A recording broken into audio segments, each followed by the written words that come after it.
ஓம் ஸ்ரீ சத்குரு மகா அகத்தியர் திருவடிகள் போற்றி போற்றி. ஓம் கம் கணபதையே நமக. ஞான தண்டாயுத பாணியே போற்றி போற்றி. வள்ளல் பெருமானே போற்றி போற்றி. அனைவருக்கும் வணக்கம். அனந்த கோடி அன்புகள்.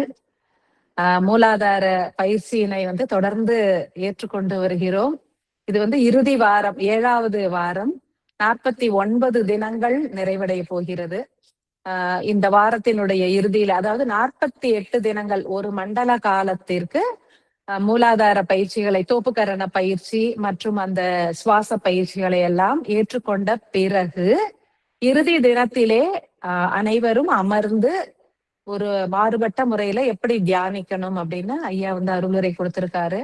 அது உங்களுக்கு பகிரப்படும். இறுதி நாள் அன்னைக்கு மூலாதார பயிற்சிகளை ரொம்ப அற்புதமாக அனைவரும் அமர்ந்து தியானித்து அந்த சக்கரம் தூய்மை உற்றதை உணர்ந்து தியானிப்போம். அதற்கு பிறகு சுவாதிஷ்டான பயிற்சிகள் எல்லாம் அடுத்த வாரத்திலிருந்து சுவாதிஷ்டான பயிற்சிகள் எல்லாம் துவங்க இருக்கிறது. இந்த முறை நான் போன வாரமே சொல்லியிருந்த மாதிரி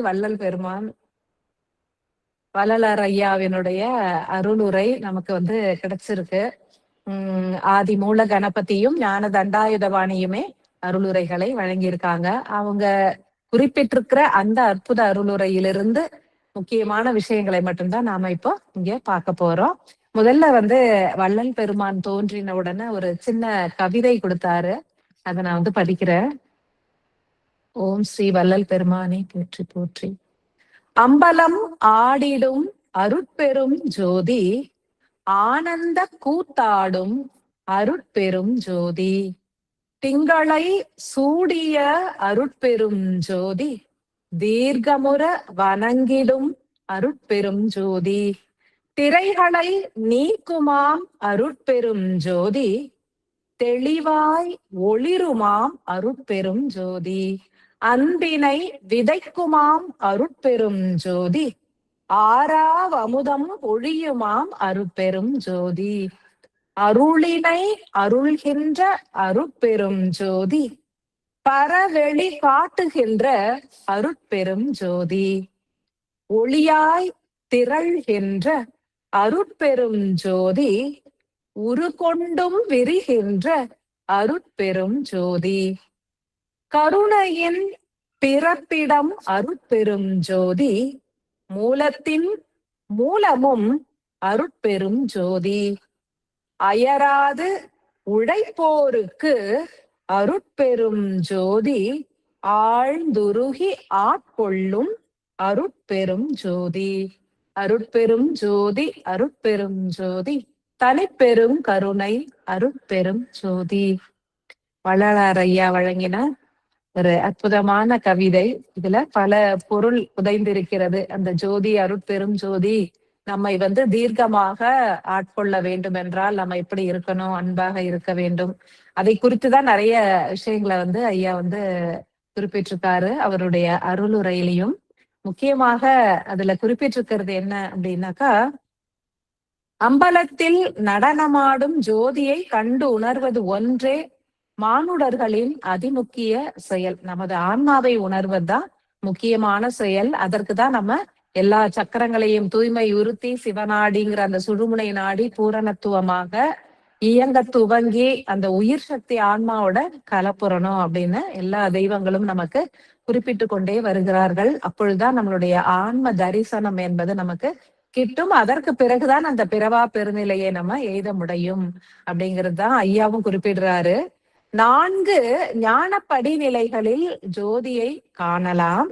ஞான படிநிலைகளை அடைவதற்கே எண்ணற்ற பிறவிகளும் தீவிரமான அகப்பயணமும் அவசியமாகிறது. ஐயா என்ன சொல்றாருன்னா, ஞான படிநிலைகள்ல ஒரு 4 படிநிலைகள் ரொம்ப முக்கியமானது. அதை கடந்து சென்றால் நம்ம அருட்பெரும் ஜோதியை காணலாம், நம்ம ஆன்மாவை தரிசிக்கலாம், உயர்நிலைகளை அடையலாம் அப்படின்னு சொல்றாரு. ஆனா இந்த ஞான பாதைக்கு வருவதற்கே ரொம்ப கடினமான முயற்சிகளும் பல பிறவிகளுமே அவசியமாகின்றது அப்படின்னு குறிப்பிட்டிருக்காரு. ஞான பாதைக்கு வந்தவங்கதான் இறைவனை தேடி முக்தியை தேடி என்ன சொல்றாங்க, இறைவனா யாரு, எப்படி அடையிறது, பல விஷயங்களை நாடி நம்ம பயணிக்கிறோம். இந்த மாதிரியான அருளுரைகளை நம்ம கேட்கிறோம் அப்படின்னாலே நம்ம எல்லாரும் ஞான பாதைக்கு வந்திருக்கோம் அப்படிங்கிறது தான் அர்த்தம்.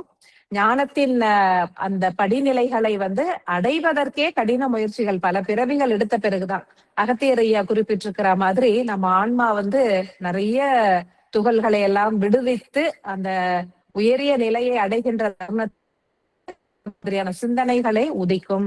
ஞானத்தினுடைய முதல் படிநிலையிலேயே நம்ம அடைய முடியும் அப்படின்னு குறிப்பிட்டிருப்பாரு. அது மாதிரி இந்த ஞானத்தின் பாதைக்கு வருவதற்கே பல பிறவிகள் நம்ம கடின முயற்சிகளை மேற்கொண்டு தவம் இயற்றி நிறைய தியானங்கள் பண்ணி நல்ல வாழ்க்கை முறையை நம்ம வாழ்ந்திருக்கணும் அப்படிங்கிறது அதுல அவருடைய அருளுரையில குறிப்பிடுறாரு.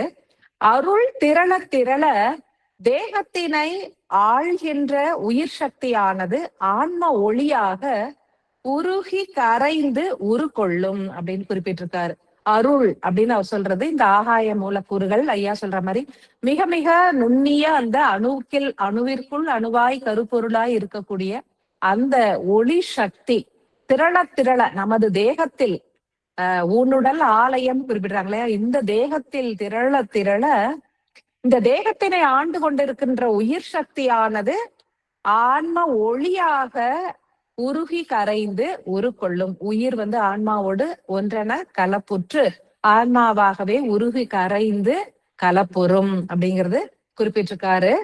அன்பு நிறைந்த மானுட சமூகத்திற்கு இறைவன் எமக்கு அருளிய அனைத்து சத்தியங்களையும் எடுத்துரைத்து அதன் தர்ம பாதையில் வழி நடந்து ஒளி ரூபம் கொண்டு அதன் தாத்பரியங்களையும் தெளிவாய் இயற்றியுள்ள காரணத்தினால் யாம் பூரணத்துவம் பெற்றோம். எல்லாமே இறைவன் நம்ம அன்பு நிறைந்த மானுட சமூகத்திற்கு அவர் என்ன சொல்றாரு அப்படின்னா, இறைவன் எனக்கு என்னெல்லாம் சத்தியங்களை எல்லாம் அருளினாரோ அதை அப்படியே உங்களுக்கும் எடுத்துரைத்திருக்கிறேன். அவர் சொல்லிய அதே வழியில தர்ம வழியில நான் நடந்துகிட்டு ஒளி ரூபம் கொண்டு எப்படி ஒளி ரூபம் பெற்றேங்கிறதையும் கூட நான் எல்லாத்தையும் தெளிவாக உங்களுக்கு எடுத்து சொல்லி இருக்கிறேன், நூல்கள் வாயிலாக இயற்றி இருக்கிறேன் அப்படின்னு அவரு. அதனாலதான் நான் பூரணத்துவம் பெற்றேன் அப்படின்னு குறிப்பிடுறாரு.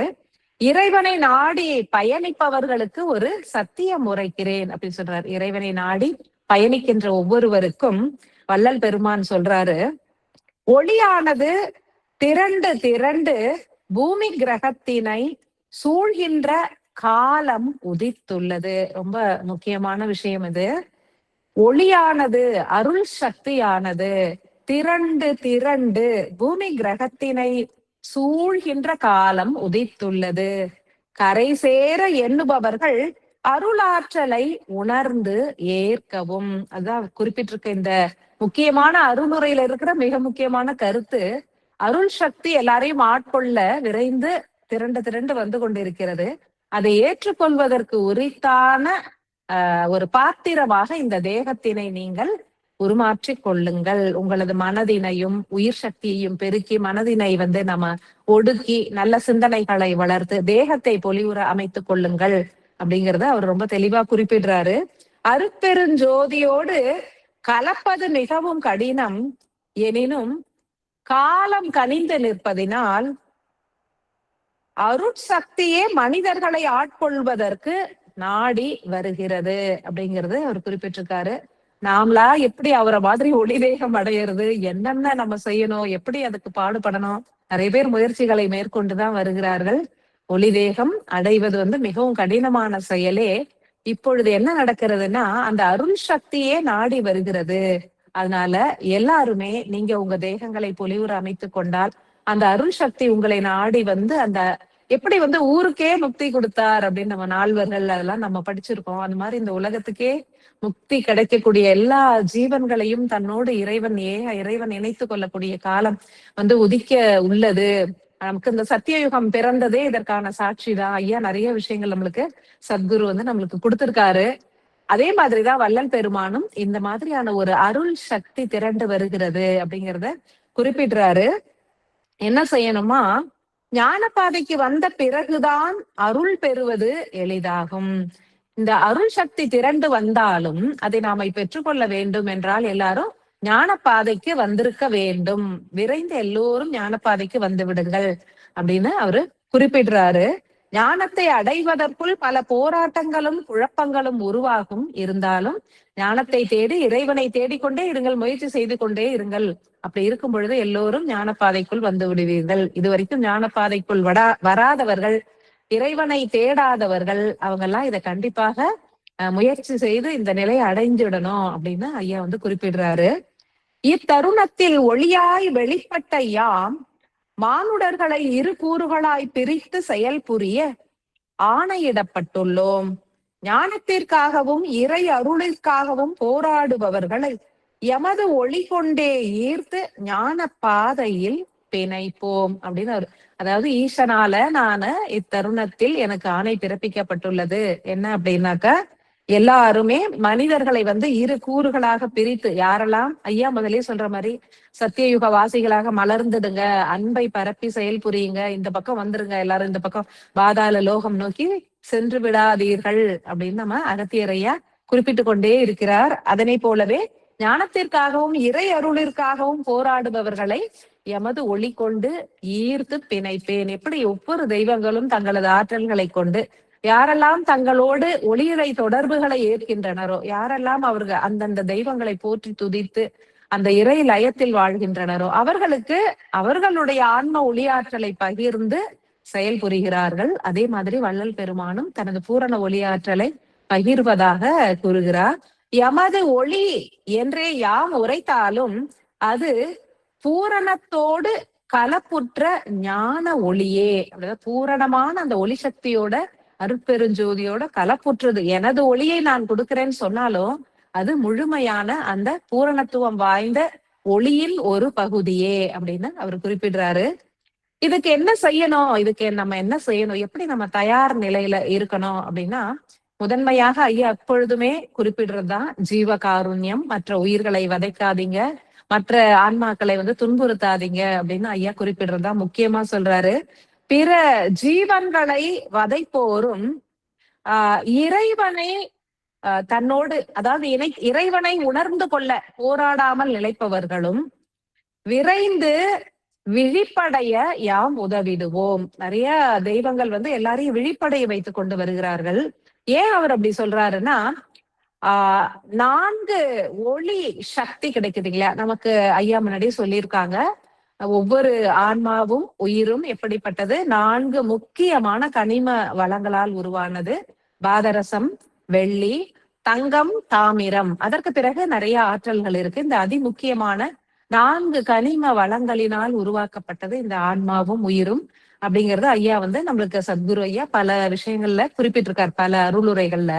அதுல வந்து வள்ளல் பெருமான் என்ன சொல்றாரு அப்படின்னாக்கா, 4 ஒளி சக்தி வந்து எல்லா ஆன்மாக்களுக்கும் தேவை. இந்த இயங்குவதற்காக தங்கம் மற்றும் தாமிர சக்தியும் இயங்குவதற்கு உரித்தான ஆற்றல்களை கொடுப்பதற்காக பாதரசம் மற்றும் வெள்ளி ஆகிய ஆற்றல்களும், கழிவுகளை நீக்குவதற்கு வெள்ளி ஆற்றல், பாதரசம் காந்த சக்தி நிறைந்தது. இந்த 4 விதமான ஆற்றல்களையும் மனிதர்களுக்கு இறைவன் அருளிக்கொண்டே இருக்கிறார். இப்பிரபஞ்சம் அருளிக்கொண்டே இருக்கிறது. தொடர் செயலாக சூரிய ஒளியின் மூலம் நமக்கு எல்லா ஆற்றல்களும் கிடைத்து கொண்டே இருக்கிறது. இப்பொழுது ஒரு வகை கனிம ஆற்றலே வெளிப்பட்டால் என்ன நடக்கும் அப்படின்ட்டு அவர் கேட்கிறார். ஒரு வகை ஜீவன்கள் தான் ஜீவித்திருக்க இயலும் அப்படின்னு அவர் குறிப்பிடுறாரு. ஏன் அப்படி சொல்றாரு அப்படின்னாக்கா, இறை அருள் அப்படின்னு சொல்லக்கூடிய அதிமுக்கியமான அருள் சக்தியான பாதரசம் வெளிப்பட்டால், அதாவது பாதரசம் மட்டுமே வெளிப்பட்டால் அதிக அளவுல தங்கமும் தாமிரமும் குன்றி வெள்ளி ஆற்றலுமே குன்றி பாதரசம், இந்த சூரிய ஒளிக்கற்றைகளில் அதீதமான பாதரச ஆற்றல், ரச ஆற்றல், ஒளி ஆற்றல், அருள் சக்தி வெகு தீவிரமாக கலப்புற்று நம்மை வந்து அடைந்தால் நாம எப்படி இருக்கணும், அதை ஏற்பதற்கு உடல் தயார் நிலையில் இருக்க வேண்டும் அப்படின்னு குறிப்பிடுறார். உடலை எல்லாரும் ஏன் இப்ப எல்லா 7 சக்கரங்களையும் விரைந்து விரைந்து ஐயா தூய்மைப்படுத்திக்கிட்டு வராரு அப்படின்னா, சில குறிப்பிட்ட ஆண்டுகளிலேயே விரைந்து இந்த சக்தியானது, அதாவது பாதரச ஒளி வந்து இந்த 4 கனிம வளத்தையில பாதரசம் மட்டுமே அதிக அளவுல, அது எத்தனை % எவ்வளவு எல்லாம் குறிப்பிடல, அதிக அளவுல பாதரச ஒளி மட்டுமே விரைந்து வரப்போகிறது, அதிக அளவுல வரப்போகிறது. அதை ஏற்றுக்கொள்வதற்கு இந்த தேகம் வந்து தாங்கணும். அந்த ஒளி சக்தியை, அந்த பாதரசத்திலிருந்து வரக்கூடிய அந்த அற்புதமான காந்த சக்தியை தாங்கிக் கொள்வதற்கு ஒவ்வொருவருடைய தேகமும் பொலிவுற வேண்டும். அதுதான் ஐயா முக்கியமா குறிப்பிடுறாரு. சக்கரங்கள், அதற்காக தான் நீங்க சக்கர பயிற்சிகளை எல்லாம் ஏற்றுக்கொண்டு வருகிறீர்கள். சக்கரங்கள் அதி முக்கியமாக தூய்மை உற வேண்டும். உங்களுக்குள் இருக்கக்கூடிய கோபதாப உணர்வுகள் எல்லாம் மறைந்து அன்பு பெருக வேண்டும், ஜீவகாருண்யம் வளர வேண்டும். ஒவ்வொரு ஜீவனை நம்ம பார்க்கும் பொழுதும் அவங்க கிட்ட இருக்கிற அந்த ஆத்மாவை, அந்த உயிரை, அதை மட்டும் தான் நம்ம நேசிக்கணும். அந்த உயிருக்கு நம்மளால என்ன செய்ய முடியும் அப்படின்னு தான் நம்ம பார்க்கணும் அப்படின்னு சொல்லக்கூடிய அந்த ஜீவகாருண்யத்தை பத்தி நிறைய விஷயங்கள், ஒவ்வொரு வரியிலையும் நிறைய விஷயங்கள் வந்து அதுல இருக்கு. உள்ள வந்து நிறைய அர்த்தங்கள் புதைந்திருக்கு. அருளுரையை கேட்கும் பொழுது உங்களுக்கு தெரியும். சக்கரங்களை தூய்மையுறுத்தி அன்பினை பெருக்கி வாழ்ந்திடுங்கள் அப்படின்னு சொல்றாரு. ஆண்டவரினுடைய பணியினை ஏற்று ஆன்மாக்களை ஜீவிக்கத்தக்க வல்லமை உடையவையாக உருமாற்றி வருகின்றோம் அப்படின்னு குறிக்கிறார். அதாவது அருட்பெரும் ஜோதி ஆண்டவரினுடைய பணியினை நான் ஏற்று ஆன்மாக்களை ஜீவிக்கத்தக்க வல்லமை உடையவையாக, அதாவது இந்த மாதிரியான பொலிவான தேகத்தை பெற்று வரக்கூடிய ஒரு அற்புத மனித தேகம் வந்து அற்புதமாக இருக்கணும். உயிர் சக்தி, ஆன்ம சக்தி எல்லாமே பெருகி இருக்கணும். அதற்கான ஆற்றலை தான் வந்து பொழிந்து கொண்டிருக்கிறேன், எல்லாருக்கும் கொடுத்துட்டு இருக்கேன் அப்படிங்கிறத சொல்றாரு. எப்பொழுதும் சொல்ற மாதிரி புலால் உண்ணக்கூடாது, ஜீவன்களை கொன்று உண்ணுவது நன்றல்ல அப்படின்னு குறிப்பிடுறாரு. விலங்கினை மாய்த்து உண்டால் அருள் சக்தியை உங்களது தேகத்தினால் ஏற்றுக்கொள்ள இயலாது. பல மானுடர்கள் பிற ஜீவன்களை வதைப்பதனை விரைந்து விடுப்பர் அப்படின்னு சொல்றாரு. விரைந்து எல்லாரும் விட்டுடுவாங்க அப்படின்னு சொல்றாரு. நிறைய விஷயம் வந்து நமக்கு தெரியும், எல்லாரும் சொல்றதே அதுதான். அந்த மாதிரி பிற உயிரினங்களை கொன்று உணவாக ஏற்பது நல்ல. அப்படிப்பட்ட ஒரு தேகத்துல இந்த அருள் சக்தி வந்து உள்ள வராது அப்படின்னு சொல்றாங்க. கலியுகத்தினுடைய எல்லையில வந்து எளிதாக முக்தி கிடைக்கும், எளிதாக இறை தரிசனம் கிடைக்கும், எளிதாக இறையினுடைய அந்த பேராற்றல் கிடைக்கும் அப்படின்னா எல்லாருமே முன்னாடி நிறைய இதுல சொல்லி வச்சிருக்காங்க. அப்படிப்பட்ட ஒரு காலத்துலதான் நாம வாழ்ந்துட்டு இருக்கோம் அப்படிங்கிறது நாம எல்லாருமே செய்த மிகப்பெரிய புண்ணியம் அப்படின்னு நினைக்கிறேன். அதனால ஐயா வந்து எல்லாருமே வந்து ஜீவகாருண்யத்தோடு வாழுங்க, பிற எந்த ஒரு உயிரையும் வதைக்காதீர்கள், பிற மானுடர்களை திட்டுறது, கோவப்படுத்துறது அதெல்லாம் கூட விட்டுட்டு அன்பாக நாம வாழணும் அப்படிங்கிறதையும் குறிப்பிட்டிருக்காரு. இந்த விலங்குகள் பத்தி சொல்லும் பொழுது ரொம்ப ஒரு சின்ன விஷயம் தான், அதுக்குள்ள ரொம்ப ஆழ்ந்த கருத்து இருக்கு. என்ன சொல்றாருன்னா, விலங்குகள் படைக்கப்படுது இல்லைங்களா, அந்த விலங்குகள் எல்லாமே முதல்ல பாத்தீங்கன்னா பிற விலங்குகளை வதைத்து உண்பதற்காகவே படைக்கப்படுகிறது. இறைவனினுடைய அந்த படைப்பு அவ்விதம் இருக்கிறது. சிங்கம், புலி அப்படிலாம் பாத்தீங்கன்னா மான், அந்த மாதிரியான அனிமல்ஸ் எல்லாம் அது வந்து விரட்டி வேட்டையாடி அது தன்னுடைய உணவாக ஏற்றுக்கொள்ளும். பின்னர் சாத்வீக விலங்காக பிறவி எடுக்கும் அப்படின்னு குறிப்பிடுறாரு. இந்த ஒரு நிலை கிடந்த பிறகு ஒவ்வொரு விலங்கினமுமே என்ன நடக்கும் அப்படின்னாக்கா, ஒரு சாத்வீக விலங்கினமாக அது பிறவி எடுத்தாக வேண்டும்.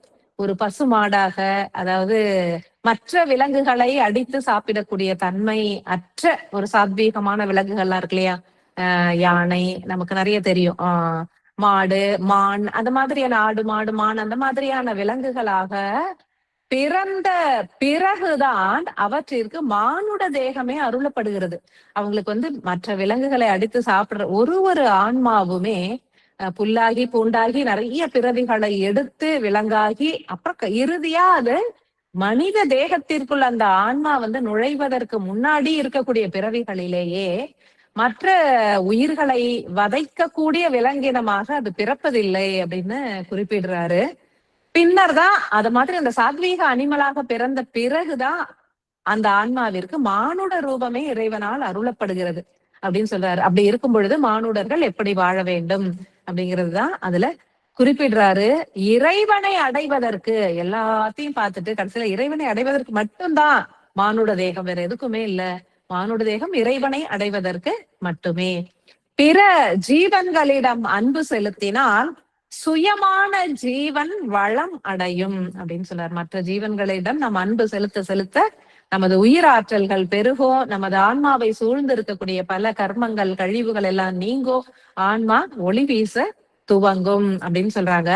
அருள் சக்தி அப்படின்னு அவர் குறிப்பிடுறாரு. அதையே பாதரச ஒளி கற்றை, அந்த ஆகாய மூலக்கூறுகள் மிக மிக மிக நுண்ணிய அற்புதமான ஆகாய மூலக்கூறுகள்ன்ற அந்த ஒளி கற்றைகள் இத்தருணம் முதல் ஜீவகாருண்ய ஒழுக்கத்தினை பூரணமாய் பேணி காத்திட சங்கல்பம் மேற்கொள்ளவும். அப்படி இருந்தால்தான் இந்த அதி அற்புதமான அருள் ஒளி உங்களது தேகத்திற்குள் பரவும். பல அற்புதமான விஷயங்கள் நம்மளுக்குள்ள நடக்கும். பல நாள் கேள்விகள், பல நாள் தேடுதல்களுக்கு ஒவ்வொருவருக்கும் உணர்வு பூர்வமாக பல விடைகள் கிடைக்கும். என்ன சொல்றாரு? இத்தருணம் முதல் ஜீவகாருண்ய ஒழுக்கத்தினை பூரணமாக பேணி காத்திடுவேன் அப்படின்னு நம்ம எல்லாரும் சங்கல்பம் மேற்கொள்ளணும் அப்படின்னு ரொம்ப அழகா எடுத்து சொல்லியிருக்காரு. அதே மாதிரி போன வாரமே சொன்ன மாதிரி இறைவா அப்படின்னு அந்த உருகி உருகி அழையுங்கள். இறைவனை உருகி உருகி அழைத்து உட்தேக்கம் புரியுங்கள். இறைவான்னு சொல்லும் பொழுதே இந்த ஆகாய மூலக்கூறுகள், அருள் சக்தி, ஒளி, அற்புதமான அந்த அருட்பெரும் ஜோதி, அந்த ஒளி கற்றைகள் அந்த வார்த்தைகளின் மூலம் பொருள் உணர்ந்து உரைக்கின்ற அந்த வார்த்தை உணர்வோட உரைக்கணும். இறைவா இறைவான்னு சொல்லலாம். அந்த உணர்ந்து உரைக்கிற தருணத்துல நாம ஈர்க்கக்கூடிய சக்தியாக அது அமையும். அதை ஈர்த்து ஈர்த்து பயிற்சி பண்ணி வச்சுக்கோங்க. அற்புதமான அருள் சக்தி திரண்டு வெள்ளம் திரண்டு வர மாதிரி வர்ற நேரத்துல நம்ம ஏற்கனவே அதை ஏற்று ஏற்று பயிற்சி புரிஞ்சு வச்சிருந்தோம் அப்படின்னாக்கா ரொம்ப எளிதாக இருக்கும் அப்படிங்கறத குறிப்பிடுறாரு. இறைவனை உருகி உருகி அழைத்து உட்டேக்கம் புரியுங்கள். இறைவனே உங்களது உணவாகட்டும், இரையாகட்டும்.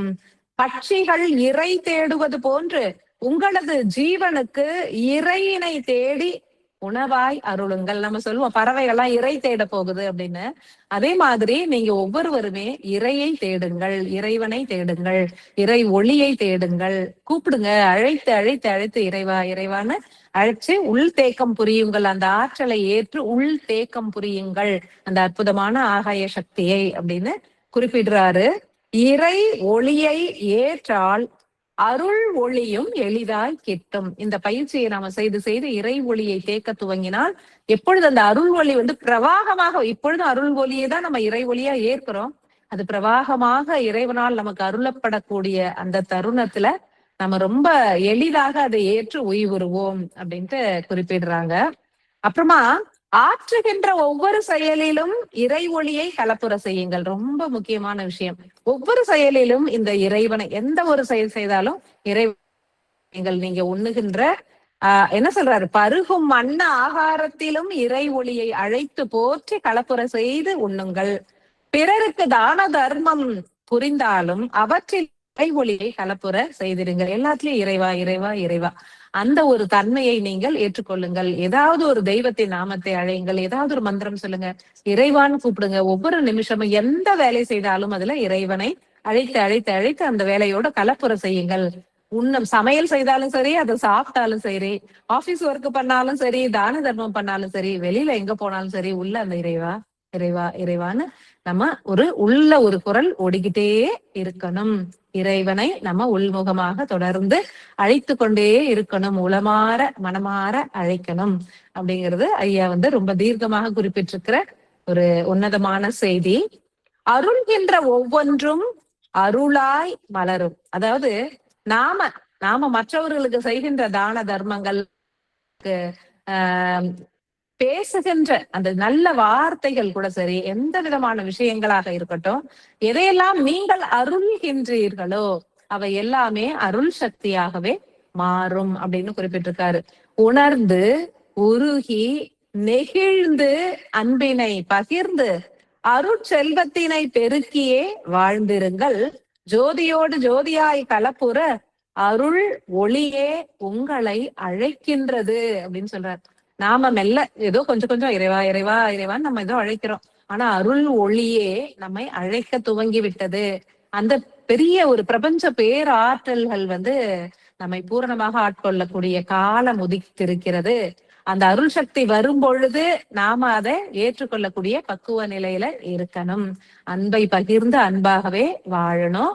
அதே நேரத்துல நிறைய விஷயங்களை உணர்வு பூர்வமாக நம்ம செய்யணும். அறிவாலேயே நிறைய விஷயங்களை செய்யறோம். உணர்ந்து உணர்ந்து உணர்ந்து உணர்ந்து அப்படின்னு ஐயா அதுல குறிப்பிட்டிருக்காரு.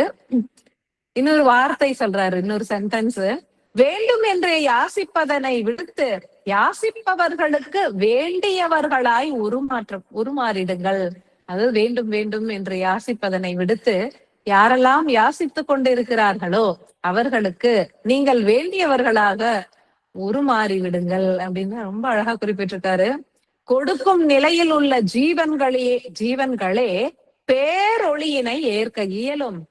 பறிக்கும் ஆன்மாக்கள் ஆண்டவரால் பறிக்கப்படுவர் அப்படின்னு சொல்றாரு. கொடுக்கும் ஜீவன்களுக்கு தான் இந்த பேரொளியை ஏற்கையில் நம்ம கொடுத்துக்கிட்டே இருக்கணும். எல்லாருக்கும் நல்லதே செய்துட்டு நல்ல அன்பான செயல்களின் மூலம் நிறைய விஷயங்களை நம்ம செய்யும் பொழுது நாம எப்படி இருக்கோம், நம்ம ஒரு பழுத்த பழம் போல ஒரு கனிந்த கனியாக நாம இருக்கும் பொழுது அந்த பேரொளியை நம்மளால எளிதாக ஏற்றுக்கொள்ள முடியும். பறிக்கும் ஆன்மாக்கள் மற்றவர்களை தொல்லை பண்றது, அவங்க பொருளை திருடுறது, மற்ற உயிர்களை வதைக்கிறது, பறிக்கும் ஆன்மாக்கள் ஆண்டவரால் பறிக்கப்படுவர் அப்படின்னு அதுல குறிப்பிட்டிருக்காரு. அருளினை விரைந்து பெருக்குங்கள், விரைந்து வேகமா அருளினை பெருக்குங்கள். அனைவரையும் தூண்டி நல்லொழுக்கத்தினை ஏற்க எடுத்துரையுங்கள். எல்லாருக்கும் நல்ல ஒழுக்கத்தினை எடுத்துரையுங்கள். எல்லாருக்கிட்டையும் அன்பா இருக்கிறதுக்கு எடுத்துரையுங்கள். முதல்ல நம்மள உணர்வு பூர்வமாகவும் அன்பையே வெளிப்படுத்தக்கூடிய ஒரு ஜீவனாகவும் அதாவது ராமகிருஷ்ண பரமஹம்சர் கிட்ட சொல்லுவாங்க, நம்ம எல்லாரும் கேட்டதுதான், ஒரு குழந்தை நிறைய ஸ்வீட் சாப்பிடுதுன்னு அவங்க அம்மா கூட்டிட்டு இதுக்கு ஏதாவது அட்வைஸ் பண்ணுங்க அப்படின்னு சொன்னாங்களாம். அப்ப ராமகிருஷ்ண பரமஹம்சர் ஒரு வாரம் டைம் கேட்டாராம். அதுக்கு பிறகு அவர் முதல்ல அந்த ஸ்வீட் சாப்பிடுறத நிறுத்திட்டு அப்புறம் அந்த குழந்தைக்கு சொன்னதாக நம்ம அதெல்லாம் படிச்சிருக்கோம். அது மாதிரி ஒவ்வொருவரும் முதல்ல சுயத்தினை ரொம்ப தீர்க்கமாக மலர்த்த வேண்டும், அன்பினை பெருக்க வேண்டும், எல்லா சக்கரங்களையும் நம்ம தூய்மையாக வைத்துக் கொள்ள வேண்டும். நமக்குள்ள இருக்கிற வேண்டாத பதிவுகள், யார பத்தியோ எப்பப்பயோ போட்டு வச்சிருக்கக்கூடிய அந்த எண்ண பதிவுகளை எல்லாம் விரைந்து நீக்க வேண்டும்.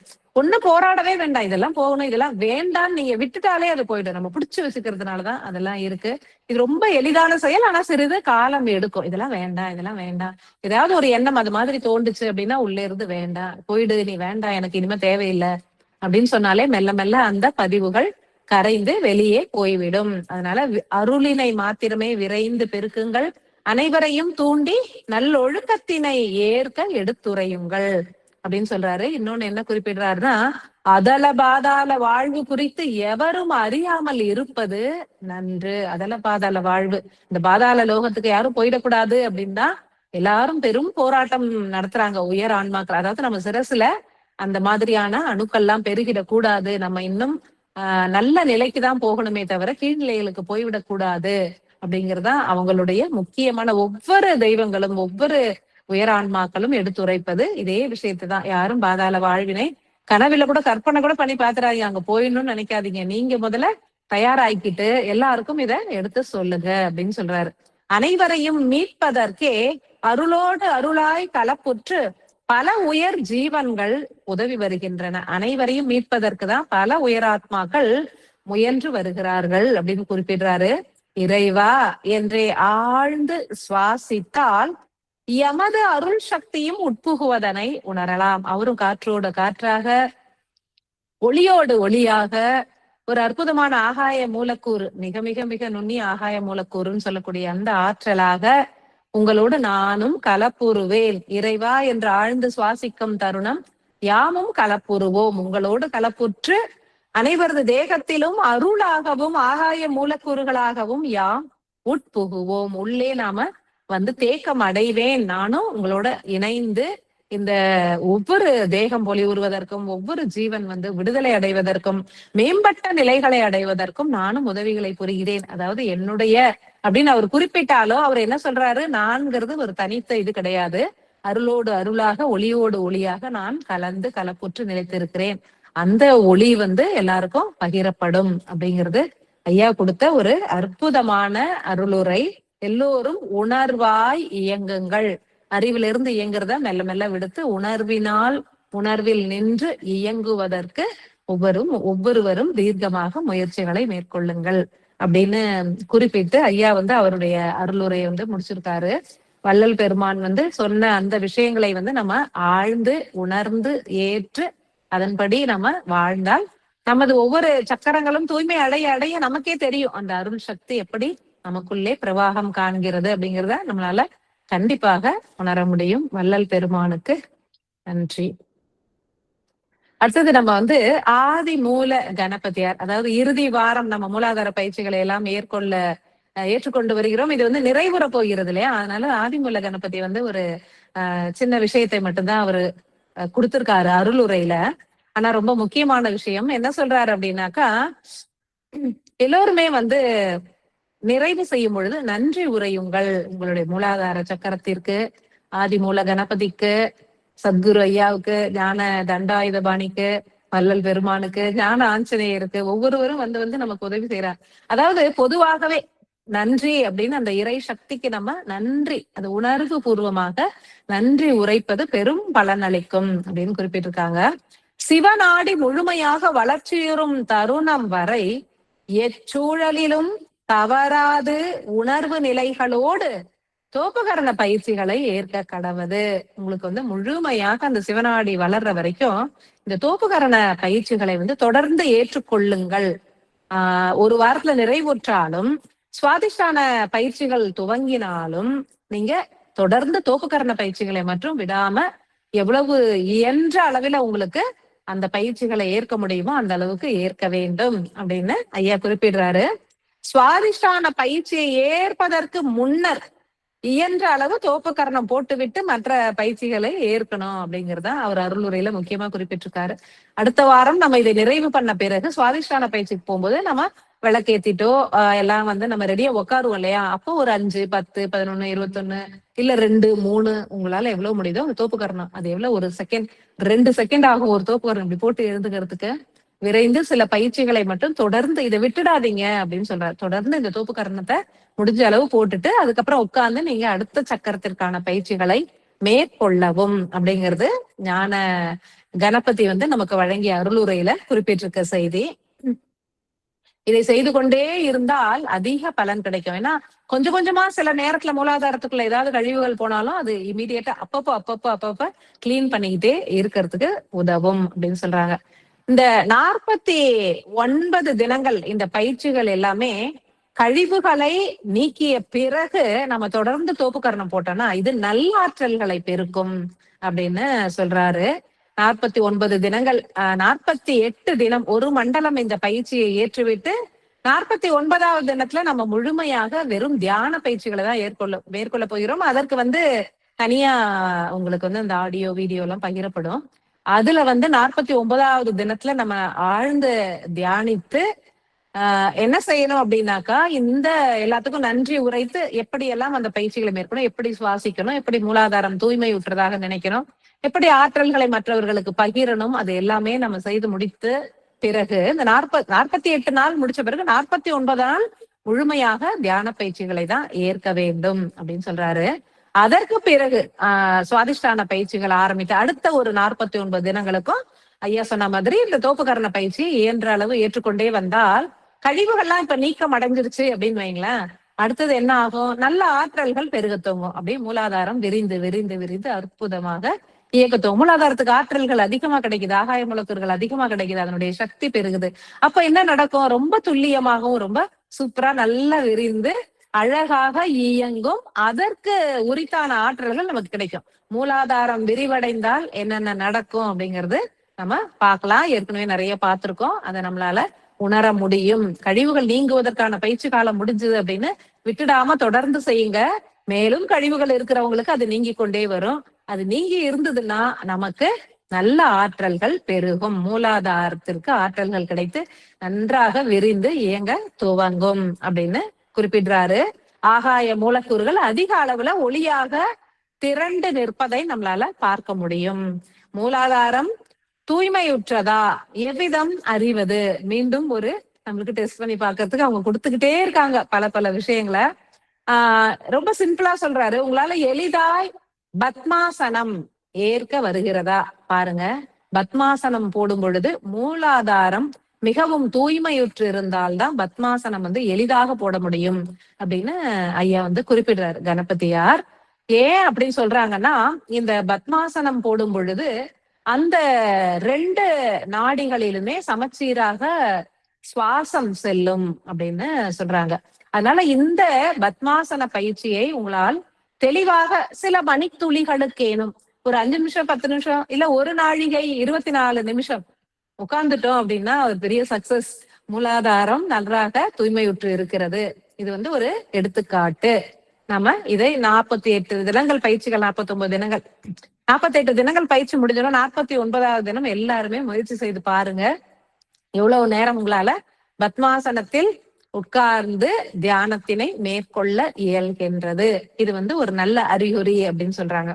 அதே மாதிரி எண்ணத்தை குவித்து மூலாதாரத்தில் வைத்தால் சிவந்த ஒளி திரண்டு நிலைக்க வேண்டும். அப்படி இருந்தா நல்ல மூலாதாரம் நிறையவே தூய்மை அடைந்திருக்கிறது அப்படின்னு பொருள்படும் அப்படின்னு குறிப்பிட்டிருக்கார். நல்ல மூலாதாரத்தில் கவனத்தை வைத்து ஆழ்ந்து சுவாசியுங்கள் அப்படின்னு அந்த தியானத்துல வருது இல்லையா?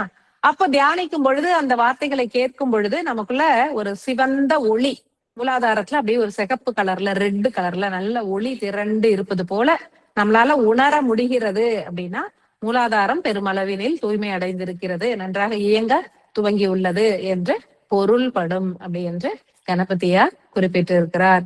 சிவந்த ஒளி அதுவும் எப்படி வருமா? முதல்ல ரொம்ப மென்மையாக வருமா. அப்படியே என்னடா அது நம்ம பாக்குறோம் ஒண்ணுமே தெரியலையே, ரெட் கலர் தெரியலையே அப்படின்னு சிந்திக்க வேண்டாம். அப்படியே பார்த்துட்டே இருந்தீங்கன்னா மெல்ல மெல்ல அப்படியே மெல்ல மென்மையாக திரண்டு வருமா. அப்புறம் அப்படியே வெளிர்ந்த சிவப்பு, ரொம்ப லைட்டா சிவப்பு கலர்ல வர மாதிரி அப்புறம் நல்லா ஆழ்ந்து ஆழ்ந்து அதையே கவனித்து கவனித்து பார்க்க மூலாதாரத்திலேயே ஆழ்ந்து சுவாசித்து சுவாசித்து நல்ல கவனத்தை முழுமையாக வைத்து பார்க்கும் பொழுது இறுதியில நல்ல சிவந்த ஒளி தீர்க்கமாக வெளிப்படும் அப்படின்னு சொல்றாரு. அப்புறம் என்ன ஆகும்? மீண்டும் அது வெளிர்ந்த நிறமாக மாறி அப்படியே மெல்ல மெல்ல மறைந்து விடும். ஒரு சில நிமிஷங்களுக்கு நம்மளால அதை பார்க்க முடிஞ்சாலே ஒரு மிகப்பெரிய விஷயம். இதெல்லாம் நம்மளுக்கு ஒரு எடுத்துக்காட்டு, மூலாதாரம் தூய்மை அடைந்திருக்கிறது என்று அப்படின்னு ஐயா குறிப்பிட்டிருக்காரு. எத்தருணத்திலும் எமை சேவிக்க சுழுமுனை நாடியாக மலர்ந்து யாம் அருள் புரிவோம் அப்படின்னு குறிப்பிட்டிருக்காரு ஞான கணபதி. கணபதியார் மூலாதார சக்கரத்தை தூய்மையுறுவதற்கு தொடர்ந்து நம்மளோட நிலைத்து இயங்கி கொண்டே இருப்பார். நமக்கு ஆற்றல்களை கொடுத்து கொண்டே இருப்பார். மூலாதார சக்கரத்துக்கு அவருடைய சக்தி புறத்திலிருந்து நமக்கு அருளப்பட்டு கொண்டே இருக்கும். முன்னாடியே அவர் அருளுரையில குறிப்பிட்டிருக்காரு. அதனால நாம இந்த பயிற்சிகளை எல்லாம் நிறைவு செய்த பிறகும் தோபகரணத்தை மட்டும் அப்ப காலையில கூட முடியலையா, அப்புறம் மத்தியானம் சாயந்தரம் ஏதோ ஒரு கிடைக்கிற நேரத்துல 5 10 20 நீங்க போட போட போட உங்களுக்கு ரொம்ப நல்லா இருக்கும். உங்களுக்கே ரொம்ப சந்தோஷமா இருக்கும், தேகம் ஆரோக்கியமாக இருக்கிறது அப்படின்னு. அது மாதிரி பத்மாசனம் அமர முடிகிறதா அப்படின்னு ஐயா பார்க்க சொல்லியிருக்காரு. அவரை நீங்க தொழுது கொண்டே இருக்க இருக்க என்ன நடக்கும்னா உங்க சுழுமுனை நாடி, சிவநாடி, எல்லா விதமான நாடிகளும் நல்லா தீர்க்கமாக வளர்ச்சி அடையும் அப்படின்னு குறிப்பிட்டிருக்காரு. ஞான கணபதியாருக்கு நன்றிகள். அடுத்தது ஞான தண்டாயுதபாணி, அவரும் ஒரு அருளுரை கொடுத்திருக்காங்க. ஞான தண்டாயுதபாணி முதலே சொன்னாரு, மூலாதார பயிற்சிகளுக்கு ஏற்போருக்கு உதவி செய்வேன், எனது சகோதரருக்கு துணையாக நின்று உங்களுடைய மூலாதார சக்கரம் தூய்மை அடைவதற்கு யாம் உதவிகள் புரிவோம் அப்படின்னு குறிப்பிட்டு நிறைய விஷயங்களை சொன்னாரு. எப்படி அறிவு அணுக்கள்லாம் வீரியமாக பெருக வேண்டும், இந்த மூலாதார பயிற்சி மூலம் எப்படி அற்புதமான அறிவு அணுக்கள் பெருகும் அப்படின்லாம் குறிப்பிட்டிருந்தாரு. இந்த அருளுரையில என்ன குறிப்பிட்டிருக்காரு அப்படின்னா, அனைவரும் சத்திய யுக வித்தாக மலர வேண்டும் என்றே நான் அருளாசி பொழிகிறேன் அப்படின்னு சொன்னாரு. எல்லாருமே சத்தியகுத்துக்குள்ள வந்துடுங்க, யாருமே பாதாள லோகத்துக்குள்ள போயிடாதீங்க அப்படின்னு குறிப்பிடுறாரு. ஆறுமுகனாய் மலர்ந்து சுப்பிரமணியனாய் வளர்ந்து ஞான தண்டாயுதபாணியாய் நிலைத்து மானுடர்களின் அறிவு ஆற்றலை யாம் பெருக்கி வருகிறோம் அப்படின்னு சொல்றாங்க. ஆறுமுகனாகவும் அவர் செயல்புரிகிறார், சுப்பிரமணியனாக வளர்ந்து செயல்புரிகிறார், ஞான தண்டாயுதபாணியாகவும் செயல்புரிகிறார். எப்படி அப்படின்னாக்கா அவங்களுக்கு அந்த தேவையான ஆற்றல்கள், புற தேவைகளை வேண்டுபவர்களுக்கு அதற்குறித்தான ஆற்றல்களை கொடுப்பாரு ஆறுமுகனார். அப்புறம் சுப்பிரமணியன்னா அது அடுத்த ஒரு நிலையா இருக்கும். ஞான தண்டாயுதபாணினா ஞானத்தினை வேண்டுபவர்களுக்கு அவர் அதற்குறித்தான அருளுரைகளை அவரு கொடுப்பாரு, ஆற்றல்களை கொடுப்பாரு. ஒவ்வொருவருக்குள்ளேயும் இருந்து உள்முகமாக ஆறுமுகனார் தலைமை சுரபியாக இயங்கி அற்புதமான அறிவு அணுக்களை படைத்து அருள்வதாக குறிப்பிட்டிருக்காரு. என்ன சொல்றாரு அப்படின்னா, தேவைகள் எல்லோருக்குமே தேவைகள் இருக்கு இல்லையா? இந்த தேவைகள் வந்து சூழலுக்கு ஏற்ப மாறுபடும். நம்ம சூழல் எப்படி இருக்கோ அதற்கு ஏற்ப இந்த தேவைகள் மாறுபட்டு கொண்டே இருக்கும். சூழல் என்பதோ கர்ம வினைகளுக்கு ஏற்ப அமையும் அப்படின்னு சொல்றாரு. ஒவ்வொருத்தருக்குமே தெரியும், இன்னைக்கு ஒரு சூழல் ரொம்ப, நம்ம குடும்ப சூழல் மோசமா இருக்கலாம், ஒரு நேரத்துல குடும்ப சூழல் ரொம்ப நல்லா இருக்கலாம். இதுக்கான காரணம் என்ன அப்படின்னாக்கா, ஒவ்வொருத்தருடைய தேவைகள் வந்து இந்த சூழல் சார்ந்து அமைகிறது. சூழல்கள் யாவும் கர்ம வினைகளை சார்ந்து அமைகிறது அப்படின்னு சொல்றார். முருகப்பெருமானை நம்ம துதித்து போற்றினால் என்ன நடக்குமா? தேவைகள் நிறைவேறும், கர்ம வினைகளும் கழியும். இருப்பினும் மீண்டும் தேவைகள் உருவாகின்றது. இதுக்கு என்ன செய்யறது? ஒரு தேவை நிறைவடைந்தா நமக்கு இன்னொரு தேவை உருவாகி கொண்டே இருக்கிறது. அதனால என்ன ஆகுது? ஒரு வினை, ஒரு தேவை நிறைவடைவதற்கு நம்ம ஏதோ ஒரு வினை புரிகிறோம், ஏதோ ஒரு செயல் செய்யறோம். அந்த செயலுக்கு ஒரு எதிர்வினை செயல் என்பதும் உருவாகி கொண்டே இருக்கிறது. அதுவே கர்ம வினை பதிவுகளாக மாற்றமடைகிறது. எந்த வினைக்கும் எதிர்வினை உண்டு. ஒரு தேவை பூர்த்தியுற்றால் மறு தேவை உதித்து கொண்டே இருக்கிறது. இதற்கு என்ன மார்க்கம்? இதுல இருந்து எப்படிதான் நம்ம தப்பிச்சுக்கிறது அப்படின்னு சொன்னா, அவர் என்ன சொல்றாரு? அறிவு அணுக்கள் வீரியம் அடைந்து விட்டால், மிகவும் வீரியமான அறிவு அணுக்கள் உற்பத்தியாக துவங்கி விட்டால் நம்ம ஒண்ணுமே செய்ய வேணாமா? அந்த அறிவு அணுக்களே என்ன செய்தான்? தேவையற்ற பதிவுகளை ஏற்காது.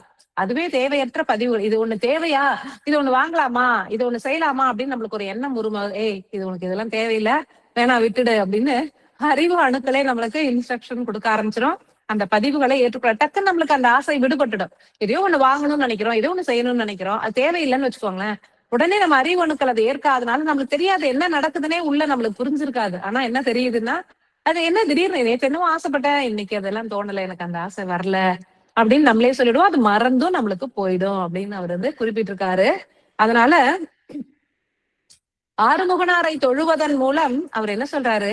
யாம் அறிவு அணுக்களின் தன்மையினை மாற்றியே அமைப்போம். ஏற்கனவே சொல்லியிருக்காரு, முருகப்பெருமானை வேண்ட வேண்ட அற்புதமான வீரியமான சாதாரண அணுக்கள், அறிவு அணுக்கள் எப்படி வரும், மிக வீரியமான அறிவு அணுக்கள் எப்படி உற்பத்தி ஆகும்.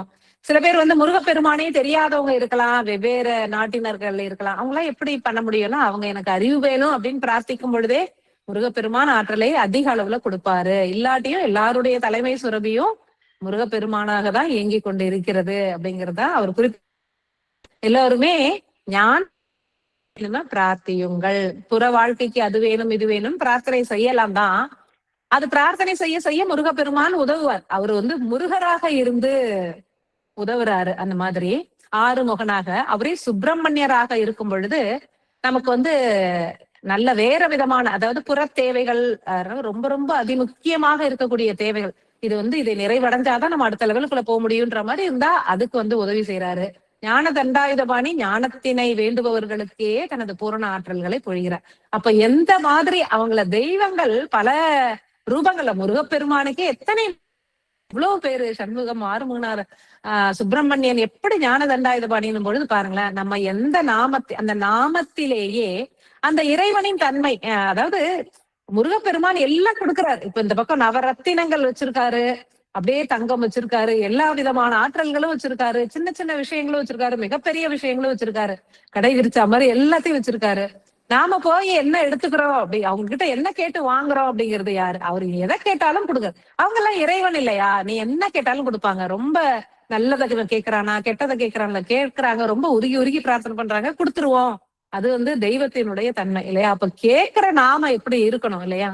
ஞானத்தினை மட்டுமே கேட்க வேண்டும். புற வாழ்க்கையில இன்பம் வரும், துன்பம் வரும், என்னென்னமோ நடந்துகிட்டுதான் இருக்கும். அதை அப்படியே ஏத்துக்கிட்டு அதுல என்னென்ன செய்யணுமோ அதை அப்படியே மேலோட்டமா செய்துக்கிட்டு உள்ள இருந்து நாம இறைவன்கிட்ட பிரார்த்திக்கிறது, ஞான தண்டாயுதபாணியே எனக்கு ஞானத்தினே அருள்வார். ஏன்னா ஞானம் கிடைச்சிட்டா எல்லா புற வாழ்க்கையில இருக்கிற அத்தனை பிரச்சனைகளையும் எளிதாக நம்மளால கையாள முடியும். அது அந்த இன்ப துன்பமே நம்மள பாதிக்காத ஒரு நிலை. இறைவன் வந்து மிகவும் கருணையானவருங்க, மிக மிக மிக கருணையானவர். எதை கேட்டாலும் கொடுக்கக்கூடியவங்கதான். எல்லா தெய்வங்களினுடைய ஆன்மாக்களும் கருணையால் நிறைக்கப்பட்ட ஆன்மாக்கள்.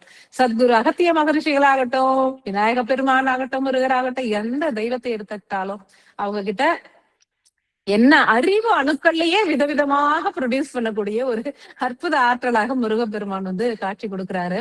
நாம என்ன கேக்குறோம், என்ன சின்னதா பெரிய தெய்வத்துக்கிட்ட போய் சின்னதா ஒரு அல்பமான விஷயத்த போய் நம்ம கேட்கணும். அந்த உணர்வுகளை தான் நம்ம ஏற்றுக்கொள்ளணும். இறைவன் கிட்ட என்ன கேட்கணும், ஞானம், பரிபூர்ண ஞானத்தினை கொடுக்கிறேன் அப்படின்னு சொல்றாங்க.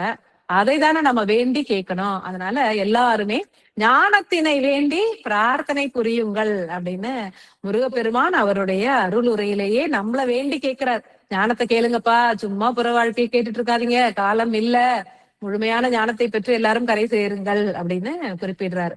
இப்ப மூலாதார பயிற்சிகள் யாவும் ஆக்னி சக்கரத்தில் உள்ள மூலாதார சக்கரத்தினை தூய்மையுறுத்துவதினால் ஆற்றல் மிகுந்த அறிவு அணுக்கள் உற்பத்தியாகும். ஒரு விஞ்ஞானத்தையும் உள்ள புகுத்திட்டார் பாருங்களேன், ஒரு அற்புதமான அறிவியல் சார்ந்த விளக்கம். மூலாதார சக்கரம் 175 இருப்பதாக முன்னாடியே குறிப்பிட்டிருந்தாங்க. ஒவ்வொரு சக்கரத்திலும் மூலாதார சக்கர ஆற்றல்கள் சிறிதளவு கலப்புற்று இருக்கும். அதே மாதிரி ஆக்ஞை சக்கரத்திலும் மூலாதார ஆற்றல்கள் கலப்புற்று இருக்கிறது.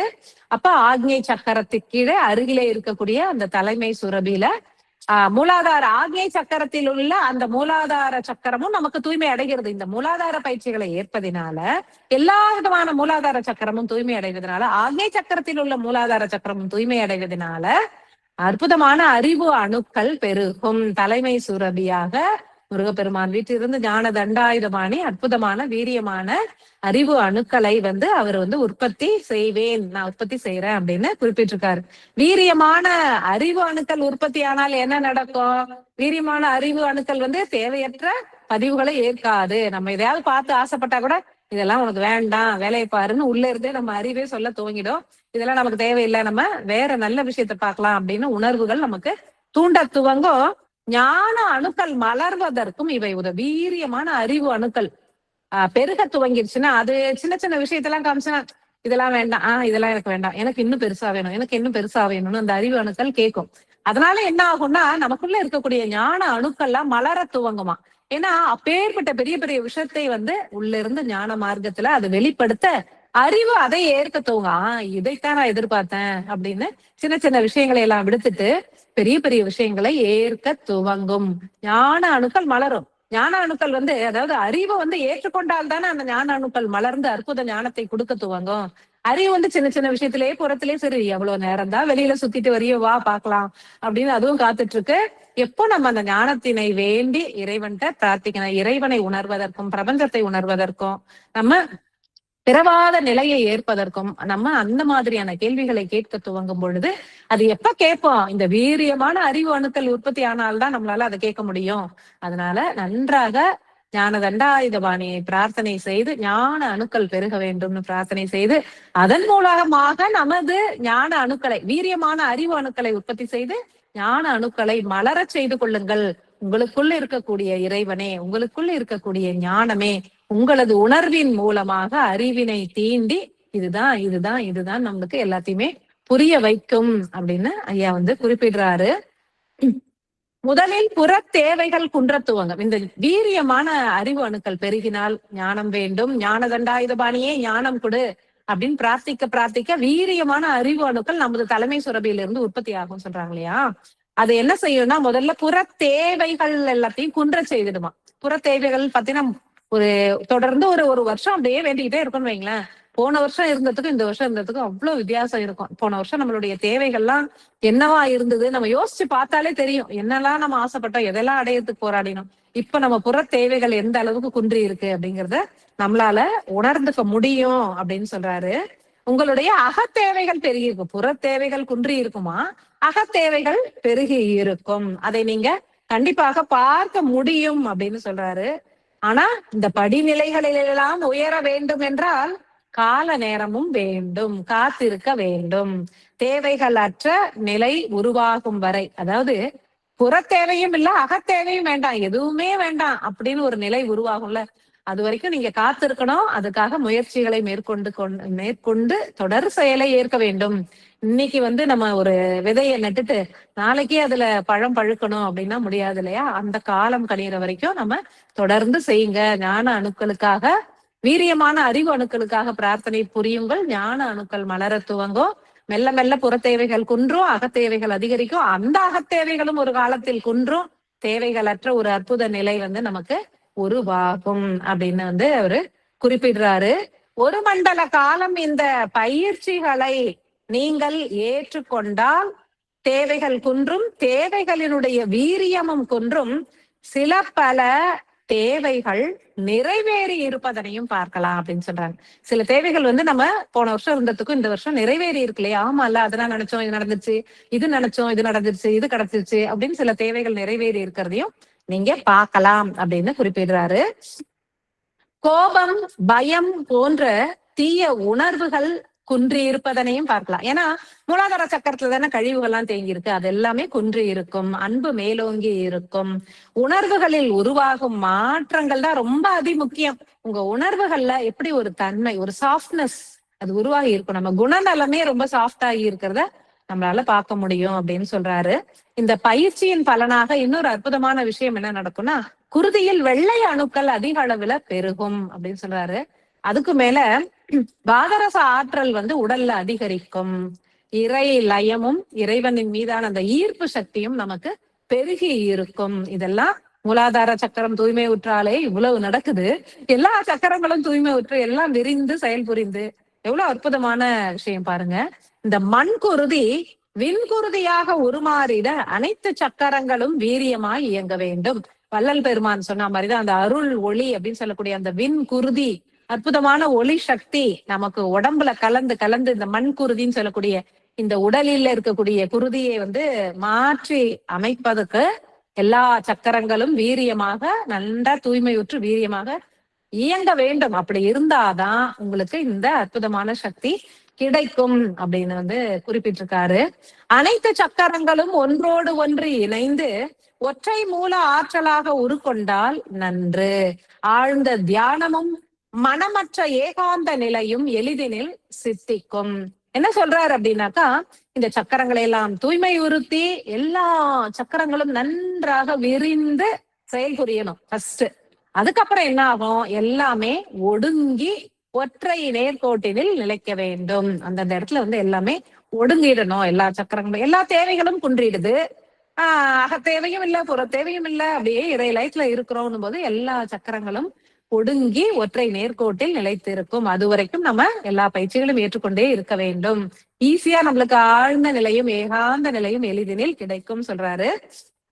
சக்கரங்கள் யாவும் தூய்மையுற்று விரிந்து பின்னர் ஒடுங்கி ஒற்றை நேர்கோட்டினில் இணைந்து இயங்க துவங்கிவிட்டால், இது ரொம்ப அற்புதமான விஷயங்க. தேவையான தருணத்தில் எந்த சக்கரத்தை விரிக்க வேண்டுமோ அதனை மாத்திரமே விரித்து புற இயக்கத்தை நிகழ்த்திவிட்டு பின்னர் மீண்டும் அதே சக்கரத்தினை ஒடுக்கி அகப்பயணமாகிய இறை லயத்தினில் மூழ்கிடல் வேண்டும். அந்த நிலையும் சித்திக்கும். என்ன வேணுமா, நல்லா நம்ம விரிச்சு நல்லா ஒடுக்கிட்டோம், எந்த தேவையும் இல்ல, அது பாட்டு நடக்கும். வாழ்க்கை நடக்காமலாம் இருக்காது, அது பாட்டு நடக்கும். நம்ம வந்து எதுவுமே நம்ம ஒரு செயலை செய்வோம், அந்த பற்றற்ற நிலையிலேயே அந்த செயலை செய்வோம். ரொம்ப அற்புதமா இருக்கும்னு நினைக்கிறேன். அந்த மாதிரி ஒரு நிலை வந்துருச்சு அப்படின்னா எல்லா சக்கரங்களும் விரிந்து இயங்கி ஒடுங்கி விட்டது அப்படின்னு அர்த்தம்.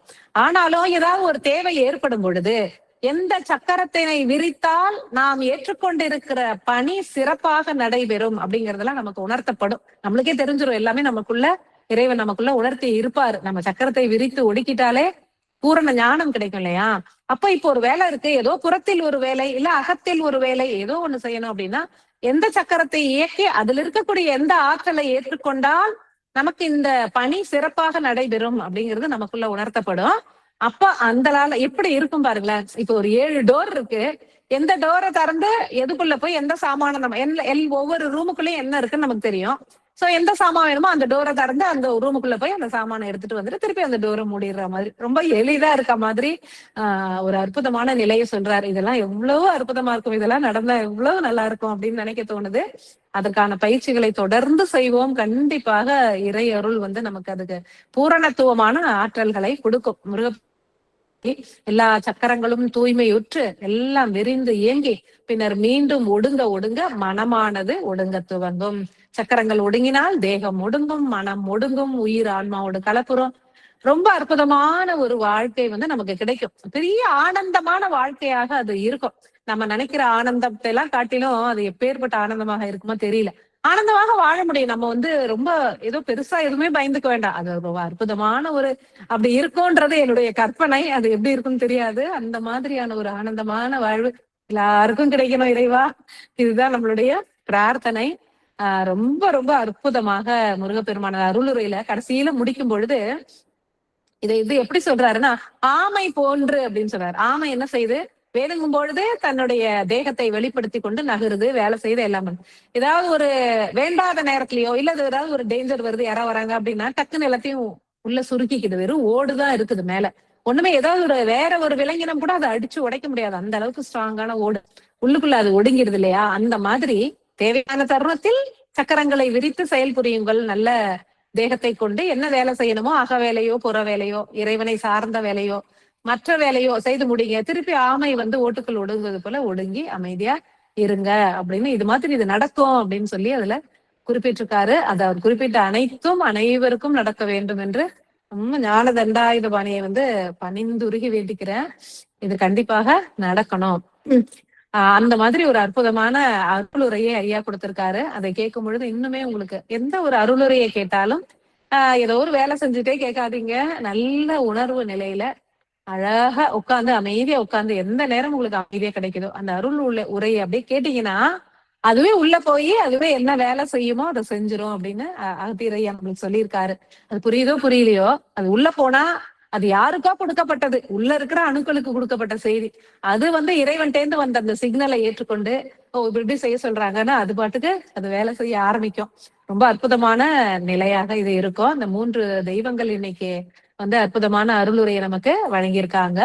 மூலாதார பயிற்சிகளை கடைசி வாரமாக நம்ம எல்லாருமே அற்புதமாக ஏற்று இதை நிறைவேற்றுவோம். தொடர்ந்து ஒரே ஒரு விஷயம், அகத்திய பெருமான் நம்முடைய சத்குருநாதர் வந்து ஆயில்ய நட்சத்திர அருளுரை ஒவ்வொரு மாதமும் வழங்கி கொண்டிருக்கிறார். இப்போ வரக்கூடிய புதன் வியாழக்கிழமை அன்னைக்கு மீண்டும் ஆயில்ய நட்சத்திரம் வருகிறது. அதற்கான அருளுரை ஐயா கிட்ட கேட்டு எழுதின. ஒவ்வொரு மாதமும் போன மாதம் சொல்லியிருந்தாரு இல்லைங்களா, நமக்கு வந்து தட்சிணாமூர்த்தி ஆகிய அந்த சிவ ரூபம் வந்து அவருடைய ஆற்றல்களை வெளிப்படுத்துகிறார், எல்லோரும் உணர்ந்து ஏற்றுக்கொள்ளுங்கள் அப்படின்னு குறிப்பிட்டிருந்தாரு. தட்சிணாமூர்த்தி நிறைய ஆற்றல்களை எல்லோருக்கும் கொடுத்திருப்பாரு. நமக்குள்ள அந்த ஞானம் பெருகிறதுக்கான மூல காரணமே வந்து அவர் அருளிய ஆற்றல்கள் தான் அப்படின்னு நம்மளால உணர்ந்து கொள்ள முடியும். நமக்கு அறியாமலே சில விஷயங்கள் நடக்கும், புரிஞ்சுக்க முடியாது. ஆனா அவருடைய ஆற்றல்கள் நம்மளால் ஏற்கப்பட்டிருக்கிறது அப்படிங்கிறது உண்மை. இந்த வாரம் வந்து இந்த மாதத்தினுடைய ஆயில்ய நட்சத்திர தினம் அன்று ரொம்ப அற்புதமா இருந்தது. அந்த அருளுரை வந்து அவ்வளவு ஃபாஸ்டா அவர் கை அந்த அப்படி ஓடுது. அவ்வளோ ஆசையா ஐயா வேக வேகமா சொன்ன மாதிரி எனக்கு தோணுச்சு. இதுல முக்கியமாக என்ன குறிப்பிட்டிருக்காரு அப்படின்னா, 18 சித்தர்களின் வெளிப்பாடு அது நடக்க போகிறது ஆயில்ய நட்சத்திர தினம் அன்று. 18 சித்தர்கள் ரொம்ப முக்கியமான அந்த 18 சித்தர்கள். அவர் நாமங்களை எல்லாம் ஐயா குறிப்பிடல. ஏன்னா ஒவ்வொரு சித்தரோடும் அவருடைய தன்மையினை உடைய பல சித்தர்கள் ஒன்று கூடிதான் வெளிப்பட போறாங்க. பல சித்தர்கள் வெளிப்பட போறாங்க.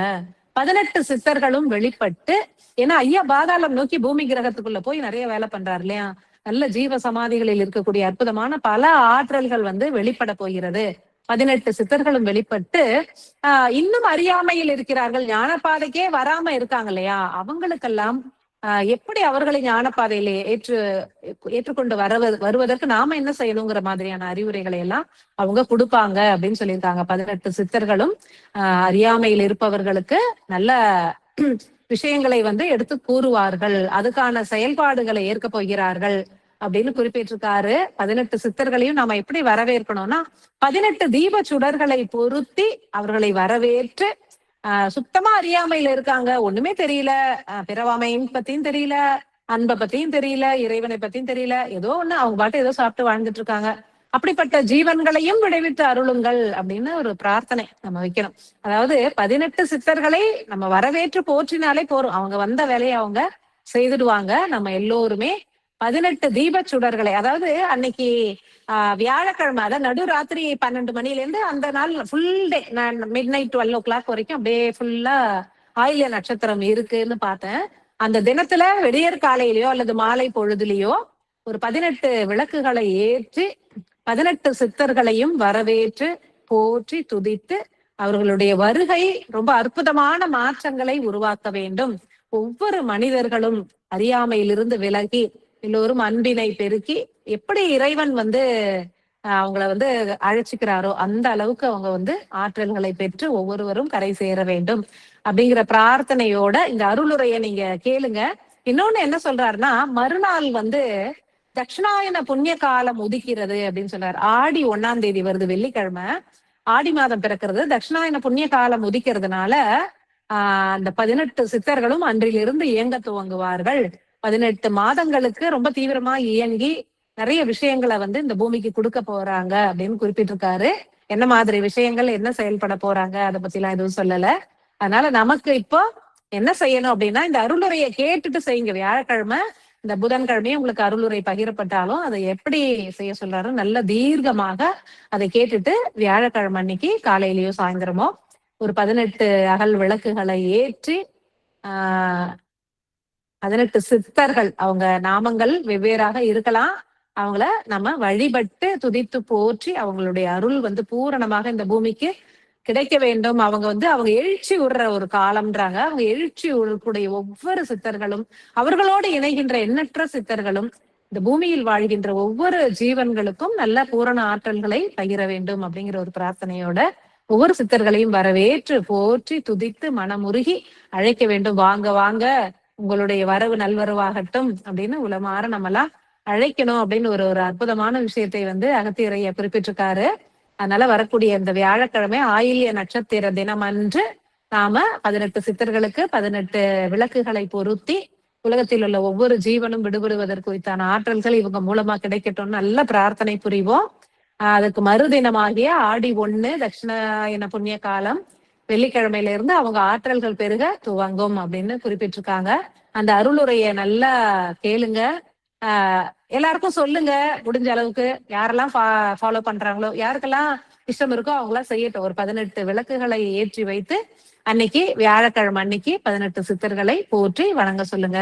அல்லது வெள்ளிக்கிழமை காலையில ஆடி வெள்ளிக்கிழமையா இருக்கு அப்படின்னா கூட அந்த 18 விளக்குகளை ஏற்றி வைத்து 18 சித்தர்களை போற்றி வரவேற்று எந்த அளவுக்கு நம்ம வரவேற்கணுமோ அந்த அளவுக்கு அவங்களுடைய வெளிப்பாடு, இவ்வளவு கூப்பிடுறாங்க, நம்ம நிறைய செய்யணும், கூப்பிட்டாதான் வரணுங்கிறது கிடையாது. அவங்க அவங்க வேலையை செய்வாங்க. இருந்தாலும் நாம ஒரு நமது உள்ளம் என்ன சொல்றது, அந்த உணர்வு நிலைகளை ஏற்பதற்கு, நாம் கனிவதற்கு, அதுக்காகவே நம்ம அழைக்கணும். நம்ம அழைக்க அழைக்க அந்த ஓசையிலும் நமது ஆன்மாவிலிருந்து வெளிப்படக்கூடிய அந்த ஒலிக்கற்றைகளில் நாம எழுதி வைக்கக்கூடிய அந்த அழைப்பு கண்டிப்பாக அவர்களுடைய ஆன்ம ஆற்றல்களை அதிக அளவினில வெளிப்படுத்தும். எந்த அளவுக்கு நம்ம கேட்கிறோமோ அந்த அளவுக்கு அதிக அளவுல அவங்க நிறைய விஷயங்களை செய்வாங்க. அதனால எல்லாருமே யாருக்கெல்லாம் தெரிஞ்சிருக்கோ எல்லாருக்கும் சொல்லி இந்த 18 விளக்குகளை ஏற்றி 18 சித்தர்களையும் நாம போற்றி வணங்கி வரவேற்போம். பல பல நன்மைகள் எல்லோருடைய வாழ்க்கையிலையும் நடந்தேறட்டும். எல்லாருமே அன்பினால் மலர்ந்து நல்ல ஒரு பூரணத்துவம் வாய்ந்த வாழ்க்கையை வாழ வேண்டும். இன்ப துன்பங்கள் ஏற்படுறதா மனித வாழ்க்கை. ஆனா அதை ஒரு பெரிதாக ஏற்படாம சின்ன சின்னதா போகும். எல்லாத்தையும் ஏற்றுக்கொள்ளக்கூடிய அந்த பக்குவ நிலை எல்லாருக்கும் கிடைக்கணும். எல்லாருமே பூரண ஞானம் அடையலனாலும் இறைவனை வணங்கி துதித்து எல்லாரும் எப்படியாவது அந்த இறையோட ஒளிப்பாலத்துல, அகத்தியறையா ஒளிப்பாலத்திலையும் தெய்வங்க அமைத்த ஒளிப்பாலத்திலையும் எல்லாருமே இணைஞ்சிடணும் அப்படிங்கிற பிரார்த்தனையை நம்ம வைப்போம். வள்ளல் பெருமான் சொன்ன மாதிரி ஒரு பெரிய அருள் சக்தி வரும் பொழுது இந்த தேகங்கள்லாம் தாங்கணுமே அப்படின்னு நினைக்கும் பொழுதுதான் ஐயா இந்த ஆதி விளக்கு பத்தி நமக்கு சொல்லியிருந்தாரு இல்லையா. ஏன் விரைந்த ஆதி விளக்குகளை உலகம் முழுவதும் வைக்கணும் அப்படின்னா, மிகப்பெரிய ஒளி சக்தி, பாதரச ஒளி ஆற்றல் விண்ணிலிருந்து வெளிப்படும் அந்த காலத்துல இந்த மாதிரி சித்தர்கள் எழுச்சி விடுறாங்க. பெரிய பெரிய சக்திகள்லாம் பூமி கிரகத்தை அடையும் பொழுது அதை மனிதர்களால, பக்குவமற்ற மனிதர்களால தாங்க முடியும், மற்றவர்களால தாங்கவே முடியாது. அந்த அருள் சக்தியை தாங்க முடியாம கஷ்டப்படுவாங்க. இன்னொன்னு அது வீணாவும் போகலாம் இல்லையா. அதற்காக தான் அற்புதமாக ஆதி விளக்குகளை விரைந்து உருவாக்கி உலகம் முழுவதும் இத பிரதிஷ்டை பண்ணுங்க அப்படின்னு ஐயா குறிப்பிட்டிருக்காரு. ஆதி விளக்குகளும் அந்த மகா ஆதி விளக்கும் பொருத்தப்படுகின்ற நேரத்துல வீரியமாக வரக்கூடிய அந்த அற்புதமான காந்த சக்தி, அருள் சக்தி அது தன்னுக்குள் சேமித்து வைத்துக் கொண்டு அதை பாக்குறவங்களுக்கு, அதை வணங்குகிறவர்களுக்கு, அது இருக்கிற இடத்திலேயே அது கொஞ்சம் கொஞ்சமா எல்லாருக்குமே இந்த அருள் சக்தியை பகிரக்கூடிய ஆற்றலையும் பெற்றிருக்கிறது. அதனால வெளிப்படுகின்ற ஒவ்வொரு சித்தர்களும் நல்ல ஆற்றல்களை பொழியட்டும். வரக்கூடிய அந்த அற்புதமான அருள் சக்தி எல்லாருடைய தேகத்தையும் ஒளிமயமாக மாற்றட்டும். எல்லா தெய்வங்களுடைய அருளாசியும் அனைவருக்கும் பரிபூரணமாக கிடைக்கட்டும். மீண்டும் அடுத்த வாரம் பார்க்கலாம். அனந்த கோடி அன்புகள். மிகவும் அற்புதம் அம்மா. மீட்டிங்கில் கலந்து கொண்ட அனைவருக்கும் நன்றி. இத்துடன் இந்த மீட்டிங் நிறைவடைகிறது. மீண்டும் நாம் அனைவரும் அடுத்த வாரம் இணைவோம். அனைவருக்கும் நன்றி. அனந்த கோடி அன்புகள்.